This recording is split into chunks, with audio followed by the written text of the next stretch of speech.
எனக்கு ஒரு கதை ஞாபகத்துக்கு வந்தது. ஒரு ஊர்ல ஒரு செட்டியார் இருந்தா, ரொம்ப வசதியானவர். ஒரு திருடன் ரொம்ப நாளாக அவரை கவனித்துக் கொண்டே இருந்தான். இவர் வீட்டிலே அடித்து விட்டால் பிறகு வாழ்க்கைக்கு நாம் செட்டில் ஆகி விடலாம் என்று முடிவு செய்து, அந்த காலத்துல கண்ணக்கோல் வைத்து திருடுகிற பழக்கம் உண்டு. அமாவாசை இருட்டு, செட்டியார் உள்ளே உறங்கி கொண்டிருந்தார். இவன் போய் சுவரிலே கண்ணக்கோல் வைத்தான். வைத்து சுவரை தோண்டி கொண்டே வந்தான். ஒரு ஆள் நுழைகிற அளவுக்கு வந்த பிறகு இவன் உள்ளே தலையை விட்டான். மழை வேறு பெய்திருந்தது, சுவர் வேறு பொது பொது இருந்தது. இந்த சுவர் அப்படியே உடைந்து அவன் மீது விழுந்து அவன் செத்து போய்விட்டான். காலையிலே செட்டியார் எழுந்து பார்த்தபோது இவன் பிணமாக கிடக்கிறான். இதற்குள் அவனுடைய மனைவி ரொம்ப கட்டிக்காரி. கணவன் பிணமாக கிடப்பதை பார்த்தாள். உடனே நேர அரசனிடம் போனார்.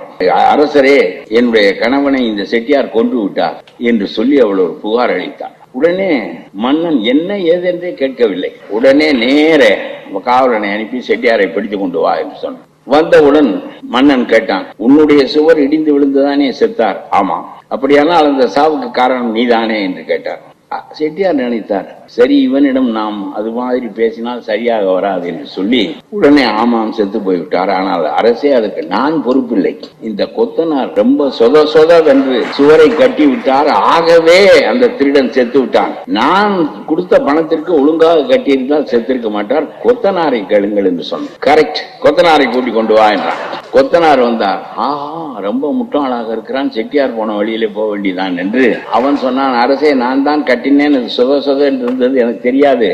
இந்த சித்தாள் தண்ணீரை அதிகமாக ஊற்றி கலந்து விட்டாள். இது சித்தாள் பொறுப்பே தவிர என் பொறுப்பில்லை என்றான். மன்னர், கரெக்ட், சித்தாளை கூட்டிக் கொண்டு வா என்றார். சித்தாள் வந்தாள். எப்பவும் ஒரு சின்ன பானையில தண்ணீர் வைத்து வாய் சின்னமாக இருக்கும், அதிலே நாங்கள் தண்ணீர் ஊற்றி அதை கலப்போம். இந்த தடவை மண்பாண்டம் செய்து தந்தவன் வாயை பெரிதாக வைத்து விட்டான். அதனால தண்ணீர் பொதுக்கென்று விழுந்து விட்டது. அதனாலே நான் பொறுப்பில்லை என்றான். சரிதான், மண்பாண்டம் செய்வரை கூட்டிக் கொண்டு வா என்றான் மன்னன். நான் எப்பவும் அளவாகத்தான் வாயை வைப்பேன். ஆனால் நான் அந்த சமயம் அதை வாயை வணைந்து கொண்டிருந்த போது இந்த ஊர் நாட்டியக்காரி அந்த வழியாக போனாள். நான் நிமிர்ந்து பார்த்தேன், வாய் அகன்று விட்டது. இவள் சல் என்று போயிருக்காவிட்டால் வாய் அகன்றிருக்காது, அவளை கேளுகிறான். சரி என்று நாட்டியக்காரியை கூட்டிக் கொண்டு வர சொன்னான். நாட்டியக்காரி சொன்னார், அரசே, நீங்கள் ஆள் அனுப்பி இருந்தீர்கள், வந்து என்னோடும் இருந்து விட்டு அந்த சாரோடும் இருந்து விட்டு போ என்று நீங்கள் ஆள் அனுப்பி இருந்தீர்கள். அந்த சாரை பற்றி பேசாது, போஸ்ட் அடிப்பான், சாரை பற்றி பேசாது. நான் போகின்ற வழியில் குயவனுக்கு இப்படி ஆகிவிட்டது என்று சொன்னால் கேஸ் டிஸ்மிஸ் போகடா என்று சொல்லிவிட்டார்.